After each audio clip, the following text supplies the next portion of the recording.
Welcome back to CineCaps. Today I will show you a drama, mystery, thriller film from 2018, titled Searching. Spoilers ahead.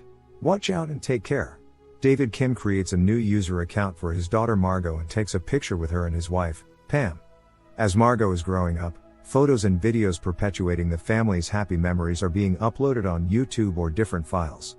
Eventually Margot starts taking piano lessons, and David later buys her a piano so she can practice with her mom every day. One day, Pam finds out that she has lymphoma. The family does their best to fight it, but it doesn't work out and she ends up in the hospital. Margot creates an event on her calendar and names it Mom Comes Home. But due to her worsening condition, Margot drags the event further down and some days later deletes it. At the hospital, Margot is playing a sad melody on a toy piano, while her pale mom barely manages a faint smile. And so Pam passed away, leaving her daughter and husband to take a picture by themselves on Margot's first day of high school. Windows XP is updated to Mac OS and David is messaging his daughter. A not-so-happy father requests a FaceTime and reprimands his daughter for forgetting the trash. He also asks about her whereabouts and plans. Margot says that she's going to be running late at her bio study group and hangs up before David could ask about her final. He still proceeds through messages and she admits not having done so well but would still pass. David expresses how proud he is of his daughter and he types that her mom would be proud too, but deletes the last part. David is browsing the news while listening to some relaxing music, when he gets a video call from his brother, Peter. David joins the call and he's welcomed with a cooking pot POV. His brother is trying to make a recipe that was Pam's specialty, kimchi gumbo.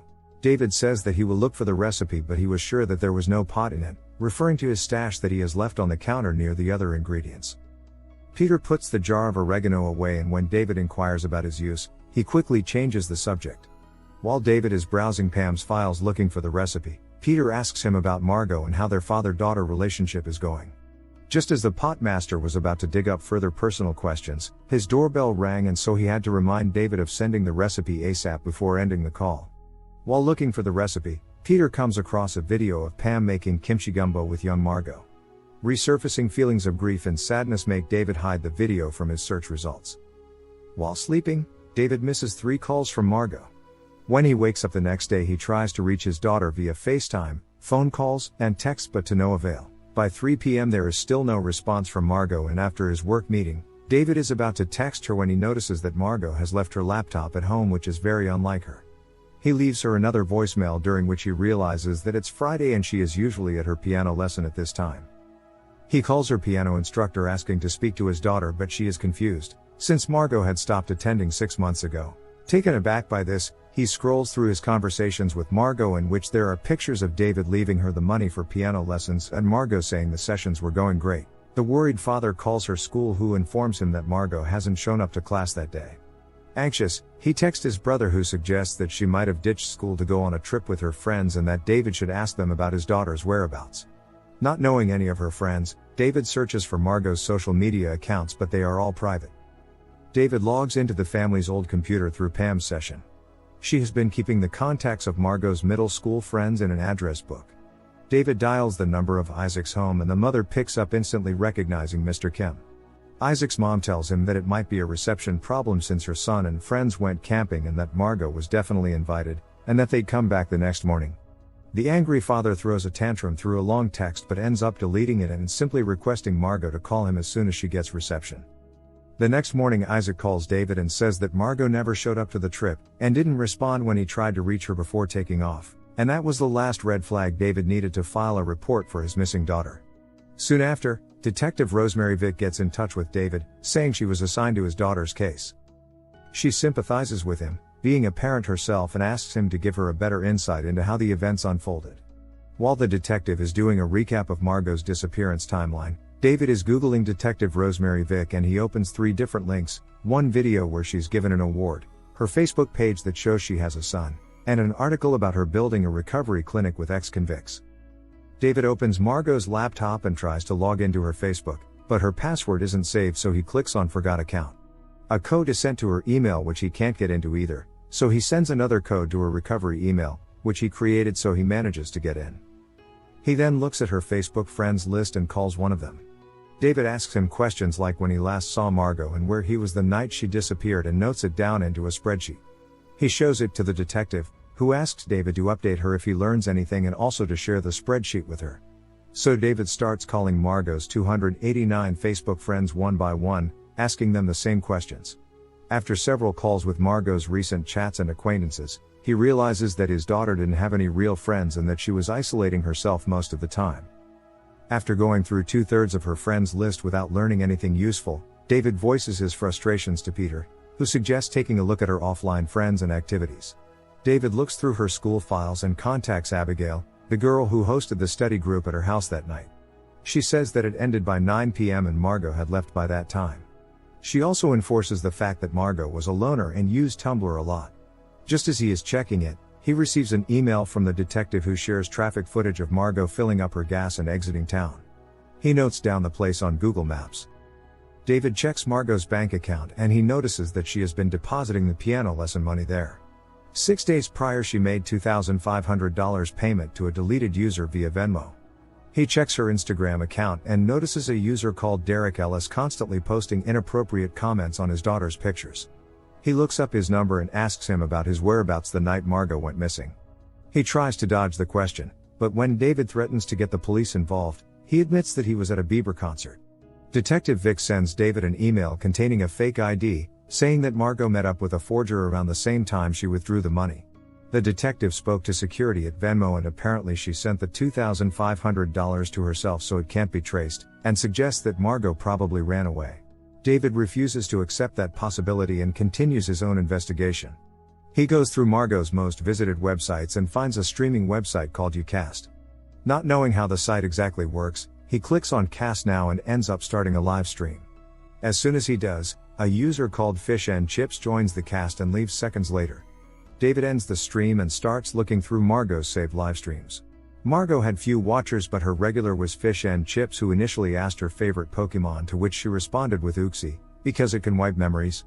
They talked almost every day, and Fish and Chips once opened up about her struggles with money to pay her mom's hospital bills as she has a bad tumor. Afterward, David has a call with Detective Vic, who denies any of the Ucast members having a connection with Margot's disappearance. Even Fish and Chips had an alibi, confirmed by her diner manager and CCTV footage. Just before shutting down Margot's computer, David notices a picture of a lake. He goes on her Tumblr and sees another picture of the same lake. He finds it on Google Maps and realizes where she was going that night. He rushes to the lake and calls the detective, but she's asleep because it's 4 a.m. A bit later she calls him back and David shows her Margot's Pokemon keychain he found by the lake. The following morning Margot's case is all over the news. Her car was retrieved from the lake, but Margot wasn't in it. People are volunteering to search for Margot in the forest since there's a lot of ground to cover. The search gets halted due to heavy rain and the internet is flooded with articles and videos about Margot, from people blaming her father for negligence to her classmates pretending they were best friends for clout. Frustrated by Derek's Facebook post, David goes to meet him and beats him up. This causes Vic to cut him off from the investigation. David comes across a subreddit dedicated to the case where a bunch of Reddit detectives share their theories. He finds pictures from the car and he notices a Finns hockey hoodie in the front seat. This leads David through Margot's chats with his brother. To his surprise, Peter and his nephew were secretly meeting on several nights, and he finds some highly suspicious messages. He starts writing an email to Vic, but changes his mind. Instead, he goes to his brother's house and plants cameras. He then starts asking Peter about Margot, what kind of relationship they had and how often they would meet. Disturbed, Peter replies that it was a normal uncle-nephew relationship and that they didn't meet often. He shrugged off further questions as he went back to finish making the tea. David doesn't stop and starts reading their texts out loud. Peter replies that he can explain, but David doesn't listen and starts beating his brother up, accusing him of the unspeakable. He doesn't stop until Peter shouts that they were smoking pot and nothing near the assumption his brother was making. David ignores a call from Vic and listens to what Peter has to say. Margot was suffering. She needed to talk about her mother, which David never did. And that's why she stopped piano lessons, because it reminded her of Pam and she still didn't have closure concerning her loss. David realizes how little he knew about his daughter and drops to the couch sighing. He ends up picking up the detective's call that brings him to the ground crying. Randy Kartoff, an ex-convict, has uploaded a confession online of torturing and murdering Margot, before taking his own life. And that was enough to declare her dead. David starts uploading pictures for a memorial service, and when he's done, a thank you page appears with a picture of a woman holding flowers. David realizes that it's the same woman that appeared on Margot's live streams under the name Fish and Chips. He searches the profile picture on Google and finds a bunch of pictures of her doing various things. He doesn't realize that Margot was catfished and that the woman in the profile picture is just an actor for stock photos, kinda like my boy Harold, so he tracks down her number and calls her. She seems clueless about the streaming website and all the details that the detective presumably checked out. David tries to reach Vic, but she doesn't pick up. He then reaches out to the 911 dispatcher, who couldn't connect him to Vic directly, yet she praises Vic's volunteering for the case. David makes the dispatcher repeat herself twice, as he was sure Vic said she was assigned to the case, but the dispatcher said that it was done voluntarily as soon as the missing person report was filed. David takes another look at Detective Vic. Opening the same news page he did initially, he notices that one of the ex-convicts next to her is Randy Kartoff, so he asks to be connected to the deputy sheriff. Next thing we see on the memorial stream is David staring down Vic as she gets arrested. When being interrogated, she explains that 6 months ago her son found Margot on the streaming website. He had liked her since grade school, so he made up a new identity and started talking to her. They were friends and talked a lot until Margot found his Venmo account and sent him $2,500 for his mother's made-up hospital bills. He had to come clean, but didn't want to do it in public, so he followed her that night to the lake. As she was getting high, he got in her car, and she panicked, before he could explain himself. She tried to run and he accidentally pushed her off a cliff. Vic assumed that Margot was dead because the cliff was narrow, jagged and at least 50 feet to the rock bottom, and she couldn't hear a sound. So she took lead of the investigation, convinced David that Margot ran away, and told the law enforcement team that the zone her body was in was already cleared. She still needed a confession, so she drugged the ex-con, ordered him to read a script and shot him afterwards. Now knowing her location, a team has been dispatched to retrieve Margot. Turns out she is still alive and makes a full recovery. Sometime later, Margot is continuously refreshing her application for the music conservatory while texting her father. She's come to have closure concerning her mother's death and is ready to take back her piano passion. Her father, on the other hand, is no longer reluctant about bringing up Pam, and while telling Margot that he's proud of her, he sends the text that he deleted at the beginning of the movie, that her mom would be proud too. The movie ends. Make sure to subscribe and turn on the notifications so you can watch more videos like this. Thanks for watching.